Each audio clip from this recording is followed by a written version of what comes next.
आवाज की दुनिया के दोस्तों, कल जब वो लड़की मुझे मेरा हाथ पकड़ करके बस स्टॉपेज तक लेकर के आई, उसने मुझे बस में बैठाया और ये कहा कि आप 1-2 दिन इधर मत आइएगा, क्योंकि इन लोगों के माथे पे खून सवार है, इसलिए आपसे मैं गुज़ारिश करती हूँ कि 1-2 दिन इधर मत आइएगा। बस वहाँ से रवाना हो चुकी थी। करीब 2-3 किलोमीटर चलने के बाद में मैं अपने आप को ये सेफ महसूस कर रहा था कि अब मुझे कोई खतरा नहीं है। क्यों? कि बस में 40-50 आदमी थे। भाई ये सब चीज़ें मैं सोचते-सोचते कब बड़ा बाज़ार आ गया, मुझे पता नहीं चला। मैं बड़ा जा उतरा। उतरने के बाद में अपने बहनोई के छोटे भाई से मैं मिला। उन्होंने जब मुझे देखा तो बोले, "तुम यहाँ?" मैंने कहा, "कैसी मैं जान बचा के आया हूँ।" हो क्या हुआ, क्या हुआ?" हमने कहा, "ऐसे-ऐसे ही वारदात हुई है और आप तो रात को आए नहीं।" बोले, "नहीं, नहीं, मुझे वो बगल में जो तांबे कंपनी जो काम करता है उसने मुझे फ़ोन करके कहा कि आप इधर मत आइएगा, क्योंकि यहाँ की पोज़ीशन बहुत ख़राब है और रिज़ल्ट जो आया है वो इनके फ़ेवर में ही है, कांग्रेस के। और वहाँ के उधर के कुछ लड़के यहाँ पे आते हैं, वो सब टारगेट कर रखे हैं, कौन कहाँ पर। आपसे एक गुज़ारिश, आप इधर मत आइएगा।" उसी भय से मैं नहीं आया। मैंने बार-बार तुम्हें फ़ोन करने की चेष्टा की कि तुम आज कारखाना मत खोलना, लेकिन तुमसे किसी तरीके से कॉन्टैक्ट नहीं हुआ। हमने क्या बात करते हैं? जब आपको रात को ये खबर लग गई कि पोज़ीशन बहुत ख़राब है, तो मैं रात में तो फ्लैट में सोया हुआ था। आप मुझे फ़ोन कर देते। आपने फ़ोन नहीं किया। फिर बाद में मैं तो वहाँ से निकला हूँ 9:20 पे, साढ़े 9 बजे एज़ यूजुअल मुझे कारखाना खोलना था। तब भी आपने फ़ोन नहीं किया। ख़ैर जो भी हुआ, ख़ैर तुम सकुशल हो, मुझे बहुत अच्छा लगा। और फैक्ट्री खुली है। मैंने कहा वो लेबर वहाँ काम कर रहे हैं। मुझे फैक्ट्री जाने का मौका ही नहीं मिला। वो जिस समय मुझे पकड़ कर के जब ले गए, तो ऐसी पोज़ीशन थी कि आज का शाम सूरज को अस्त होते हुए मैं नहीं देख पाऊँगा। इतना मेरे अंदर घबराहट आ गई थी कि आज का दिन मेरा आखिरी दिन है। लेकिन गनीमत है कि वो जिसका आप नाम बता रहे हैं, उसकी लड़की ने मुझे देख लिया। उसमें मुझे लगता है कि कोई ना कोई उसके जान-पहचान का था, इसीलिए वो मेरा हाथ पकड़ के मुझे बस स्टॉपेज तक लेकर के आई और मुझे बस में बैठा दिया। मैं कहा, "मैं एक बार उसके नंबर है क्या?" हमने कहा, "है।" मेरे बहनोई के भाई ने कहा कि, "हाँ, है।" हमने कहा कि उससे बात कराओ। तो मैंने वहीं से उसको फ़ोन मिलाया। खुदा ना ख़ास्ता उसी लड़की ने उठाया फ़ोन। जब उठाया तो मैंने उसकी आवाज़ पहचान ली। मैंने कहा कि, "दीदी, आप तो आज आपने मेरी जान बचाई है।" बोले, "नहीं, नहीं भैया, आप चिंता ना करो, क्योंकि यहाँ की अभी जो सिचुएशन है, यहाँ पे आदमी की ज़िंदगी की कोई कीमत नहीं है। ये लोग पार्टी के नशे में इतने बसीभूत हैं, ये कुछ भी कर देंगे। इनको पूरा पार्टी का संरक्षण मिला हुआ है।" जब मैंने देखा कि तपन साथ में है उनके, वो मेरे मौसी का लड़का है, वो उधर रहता है। इसीलिए मैं आई और मैंने तपन को कहा कि, "क्या कर रहे हो?" जबकि उसको और जो लड़के थे वो सब बोल रहे कि आप चली जाओ और हम लोगों का आपस का मामला है।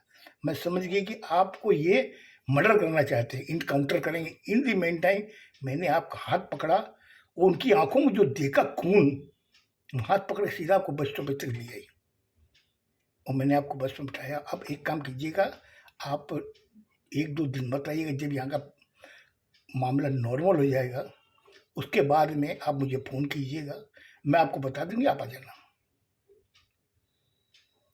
ये जो घटना मेरी ज़िंदगी में घटी थी और हफ्ते भर बाद में मैं वापस मैं वहाँ आया। आकर के मैंने हमारे बहनोई के भाई से कहा, बहनोई के भाई से, कि मैं अब यहाँ नहीं रहना चाहता, मैं सीधे यहाँ से कानपुर जाऊँगा। उन्होंने कहा कानपुर जाके क्या करोगे? मैंने कहा मुझे वहीं जाना है। अब मैं यहाँ 1 मिनट भी नहीं रहूँगा। यहाँ की पोजीशन जो है अभी तो ठीक है, शांत है। जब मिलिट्री यहाँ से हट जाएगी तब क्या होगा? पुलिस जब हट जाएगी तब क्या होगा?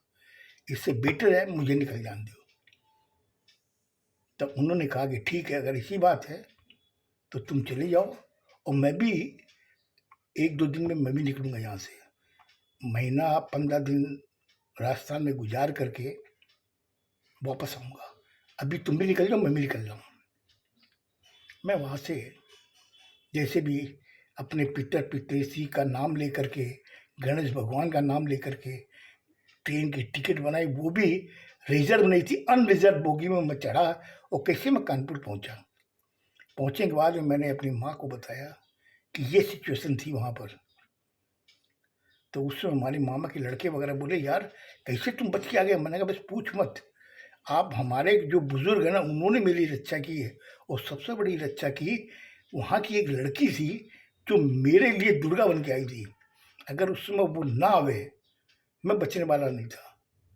उस लड़की ने मेरी बॉडी को कवर करते हुए मुझे बस स्टॉपेज तक लेकर के आई और मुझे बस में चढ़ाया। और मैं कैसे भी वहाँ से बड़ा बाजार आया। आने के बाद में हफ्ता भर बाद में वापस मैं वहीं आया था रवीन सारनी। आने के बाद में मैंने जवाई के भाई से कहा कि मैं कानपुर जाऊँगा, अब मैं यहाँ नहीं रहना चाहता। उन्होंने मुझे लाख समझाने की चेष्टा की, लेकिन मैंने कहा नहीं, मैं यहाँ नहीं रहूँगा, मैं कानपुर ही जाऊँगा।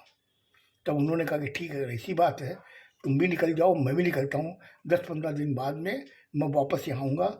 हमने कहा मैं नहीं आऊँगा वापस यहाँ पर। तो ऐसी घटना मेरी लाइफ में घटी थी जो मैंने सोचा कि आपको साझा करूं।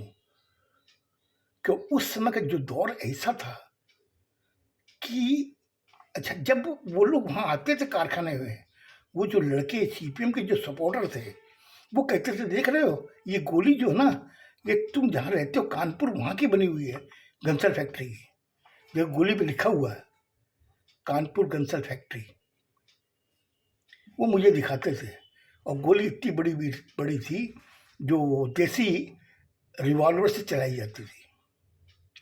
और उस गोली की कीमत उस समय थी 3 रुपये 20 पैसे। उस समय लोग ये कहते थे आज अभी जो यहाँ समय चल रहा है सीपीएम और कांग्रेस का, इसमें आदमी के लाइफ की कीमत सिर्फ 3 रुपये 20 पैसे। किस समय किसको मार देंगे बोलना बड़ा मुश्किल था। वो सब चीजें जब मैं अब याद करता हूँ कि वो दौर से भी मैं गुजरा हूँ, जबकि उसमें मैं पढ़ाई कर रहा था, 11 की परीक्षा दे रहा था, लेकिन वो जो घटना घटी मुझे पूरा अंदर से झिझोड़ दिया था।